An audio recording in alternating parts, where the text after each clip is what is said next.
driven all the way from Humboldt to be here, and we really appreciate that as well.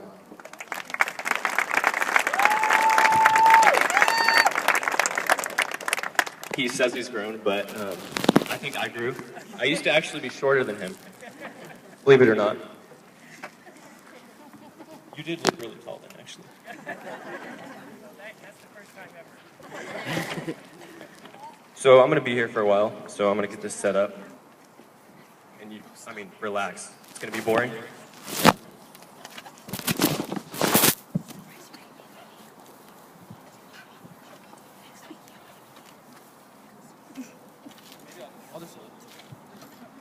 Hello. So, good evening. Thank you, Mr. Houston, for the very thoughtful introduction. When I was invited to speak here with all of you this evening, I was truly honored, shocked, excited, and honestly, a bit nervous, if you can't tell. I don't know many of you in the audience. Others are my family and friends, and I know quite well. Some may only recognize me as the guy that was sitting right there just a few seconds ago. I was nervous to do this speech because I have no clue what I want to say. In fact, I really still don't know what I want to say. There's a bunch of words written right here on these papers, which I may or may not refer to, but none of them really quite sum up the things I want to express to these young adults graduating here tonight. Well, actually, I'd prefer we not call this a speech. It's a talk, a chance or an opportunity for everyone here to get to know a little bit about me and my time here at Northwoods. So, yeah, relax. It's not every day you get the chance to stand in front of over 100 people who have nothing better to do or are forced to listen to you talk. So, I'll try to make it short because I can tell half of you are already bored, and I'm not a really huge fan of hearing myself talk, but I was a little shocked when they asked me to come here because I feel like commencement speeches are reserved for someone much older and like with a lot more experience in life. So even though I'm not balding or sprouting gray hairs, I hope that what I have to say not only benefits graduating, but everyone here tonight. So, I guess now is a pretty good time to congratulate the hardworking students that brought us all together tonight. They're graduating, getting promoted, whatever you want to call it, whatever it is, they're going to new places. I was in exactly their shoes 8 years ago from now. Of course, back then, I weighed about 90 pounds soaking wet. I lived with my mom, which was great, and I had a sweet Justin Bieber haircut. It was sweet. But much still remains the same. I still have the same sense of humor. I even still hang out with some of the same people. And the water's still like a white color coming out of the faucets. It's really weird. But I found out earlier, and I still make mistakes. So I would have never thought I'd be giving you all advice. And there isn't a teacher at Northwoods that had me in their class that doesn't have 1, 2, or unfortunately 10 stories about me, and these aren't particularly pleasant stories. But Mr. Houston, Mr. Fairchild, you remember him, and Renee in the office, let's face it, I was a hellion. There's no ifs, ands, or buts. And I bet there is a student graduating here tonight that was the spitting image of me in middle school. At least I like to think so. So there's 180 days of school in a school year. And I had detention for what seemed like more days than there was school. I am just really glad they don't work like rollover minutes for your cell phone, because I'd still be sitting in that room, number 8, carrying lunch. But something changed. Was something wrong with me? Mr. Houston would come to me during lunch, and it was my 8th grade year, and he was asking, why did I no longer get in trouble? Was asking, like, what changed? Well, I didn't know what changed. It was hardly a conscious decision.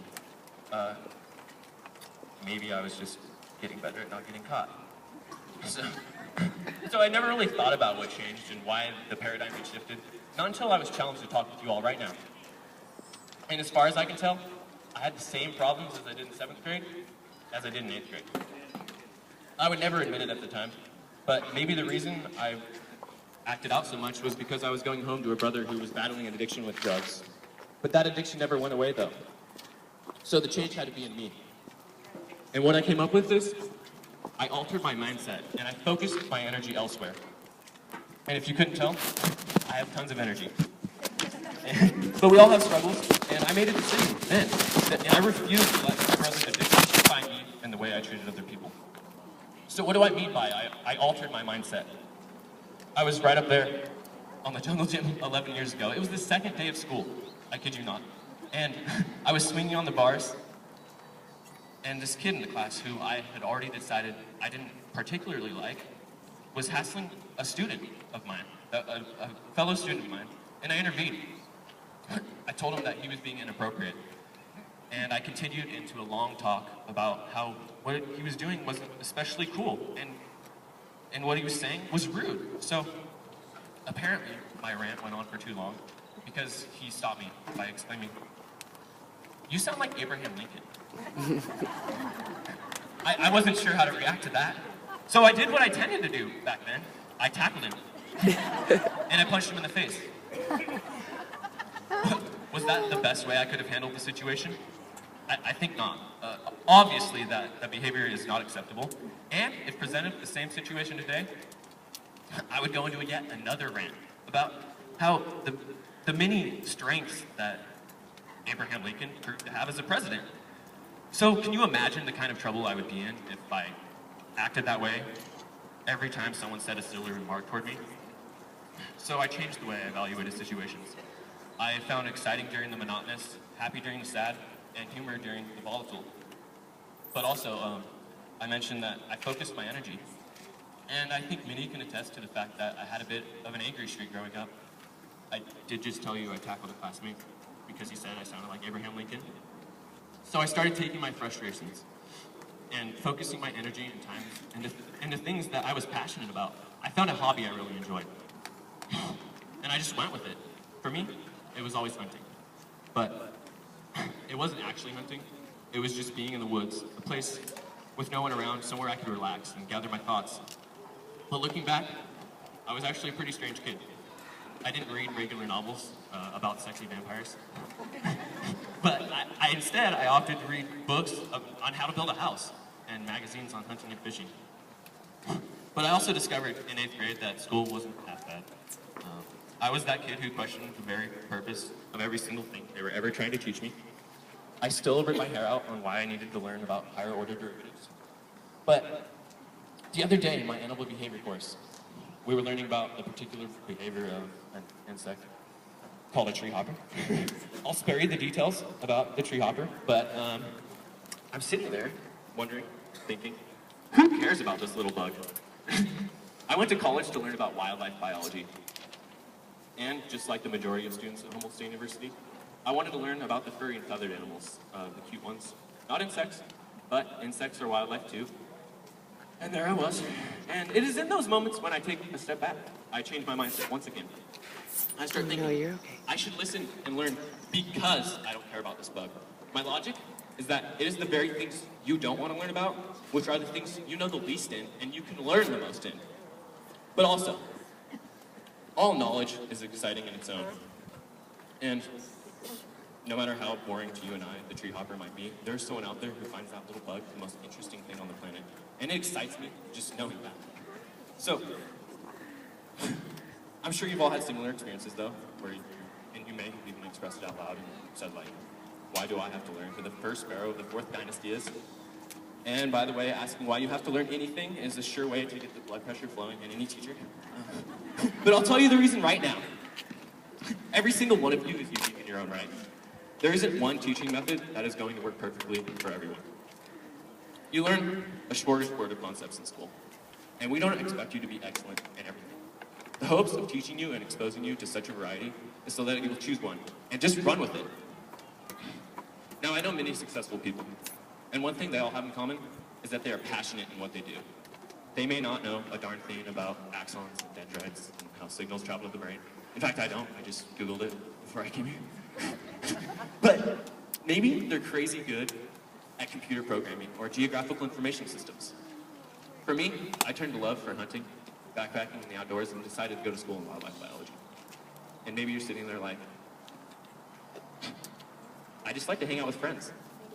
Okay, that's fair enough, but you like to hang out with friends and do what? Watch Netflix? Netflix seems to be a popular hobby nowadays. But let's dig a little deeper. Maybe it's just that you're a really social person.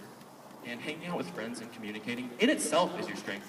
And we need that. We need strong communicators. But also, maybe you're hilarious, or good at football, or ride your bikes. Maybe you're a good listener, or you play the banjo like it's a hot summer evening in Alabama. Whatever it is you do, and I have no clue what it is, but do it like you mean it. Because nothing makes me more excited. I say excited a lot in this, I found out. But nothing makes me more excited than seeing someone doing something they are truly passionate about. So I kind of sat there, still, wondering about Mr. Houston's question. What had changed? It brought up another question. If I could go back and redo everything, or anything, would there be anything I would want to change? What I mean is there anything that I regret? What I found is that there's a small subset of mistakes that I have made that I believe are regrets. Things that don't make me stronger as a person. Things that I would alter. And we all have them. One particular time, I was on a road trip. It was summer. I was 16. I got my first car. I wish I could have a PowerPoint and show you all this. Because this car was beautiful. It was brown. It was a 1984 Toyota Camry. And my friend Sam and I, we left Reading on a road trip. We went to the car show in Reno, Yosemite, the Grand Canyon, Lake Havasu, and on our way to Santa Barbara from Lake Havasu, we found ourselves in Vegas, and we were broke. Barely had enough gas money to get home, and especially hungry because it was the 6th day of our trip. So we snuck into a buffet in Vegas. And I'm not condoning this behavior, but they did have some delicious bacon wrapped shrimp, so. But it was in that buffet we saw a group of women, and each was wearing a sash. And on it, they said, Miss Nicaragua, Miss Brazil, Miss Argentina, and so on. But I think Miss Belgium had to have been my favorite. So there I was like face first in this really good seafood stew. And there was these 15 models right in front of us. And my friend, he had the same exact thoughts. And he wanted a picture with them. And so he's like, dude, we should go over, get a picture. And I said, no, man, that would be rude because they're eating and busy. But, and maybe I did think it was rude, but I was just scared. I was scared to go ask. And I'm not sure why. And I regret it because no one believes me that we saw all those models that day. Sometimes I even question whether it was like a hallucination from lack of sleep, or just no food. But so obviously this is a silly example. It's not very dramatic or profound, but that wasn't the point. The point was merely the story. I can remember that road trip like it was yesterday, and it was a blast. Something I wish all of you to experience someday in your own version. And there is actually a second point, but we'll get to that later. So, if this were a high school graduation, I'd probably go into more detail about discovering a career or going to college. But I think it's best to think shorter term here. Some of you are probably like, shoot, I don't even know what I'm doing tomorrow afternoon, let alone in 4 years. So, that's okay. But here comes the advice for what's to come. That is why I'm up here. So, well, the thing is, I'm not very good at giving advice. I'm 21. What the heck do I know, honestly? I really believe I can learn just as much from all of you as you can from me. So, I'll start with the advice to the girls. You're going to be sitting there in geometry, wondering why the heck little Johnny hasn't texted you back. After all, you texted him 5 minutes ago, and I'm going to tell you why. Because he's immature, and he's going to stay that way, probably until he's like 35. So, to stay on your mother's good side, I'm going to say you shouldn't start dating until you're at least 40. And advice for the boys about girls. I wish I could drop you some solid hints, but I still haven't figured out women. So, another day. A little warning to the parents too, and I shouldn't say this, but you're gonna get a call in the next 4 years from good old Officer Reynolds, like the tinfoil, down at the station, telling you how your darling child was found a few blocks away at a house party, and how you need to come pick them up. As you're driving at 2 in the morning to round up your child, probably thinking they're safer with the police than with you. Just remember, like, what high school was like for you. It isn't always easy. So what I have said so far tonight might seem obvious to some, and that's great. I'm telling you this, and yet sometimes I still forget. We all have situations and problems, and we forget to stay motivated, and we need a reminder.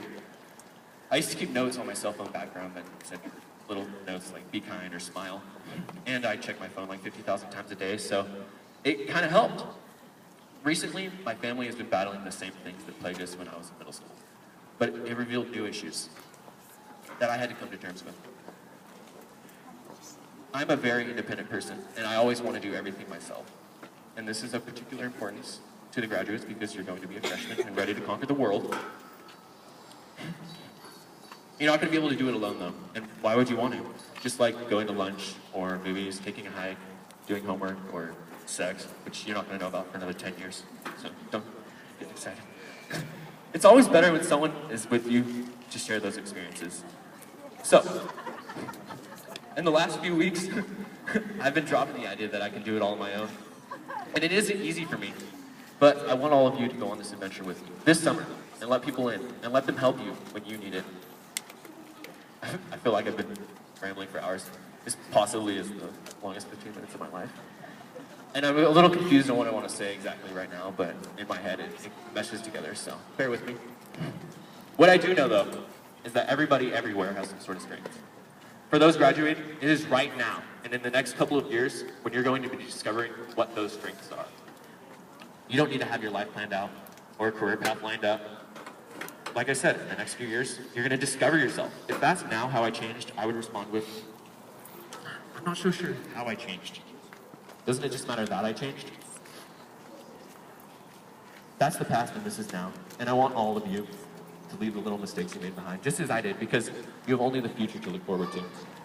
Have some time to yourself, go on an adventure, find that pretty little girl that you had a crush on for the last 6 months, tonight, at the party, and give her a big kiss, and when you get caught, tell them Shane said it was okay. And go on your own road trips, or just stay home and read. As long as that's what you want to do. But also find what drives you. And change your negative energy into something positive that feels that passion.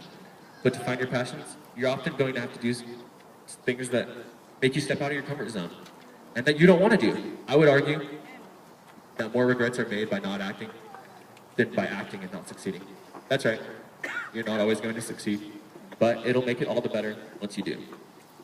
Like me in that buffet in Vegas, do you want to one day realize your regrets could have been avoided by simply letting go of your fears?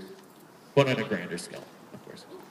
So, some of you look a bit baffled right now, or elated because you feel like our talk's coming to a close. I should have probably stuck with what was on these papers.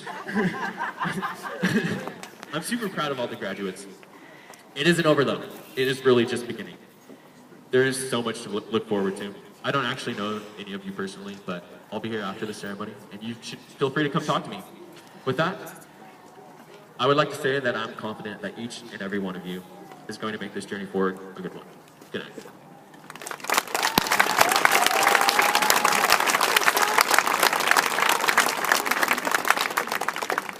Thank you, Shane.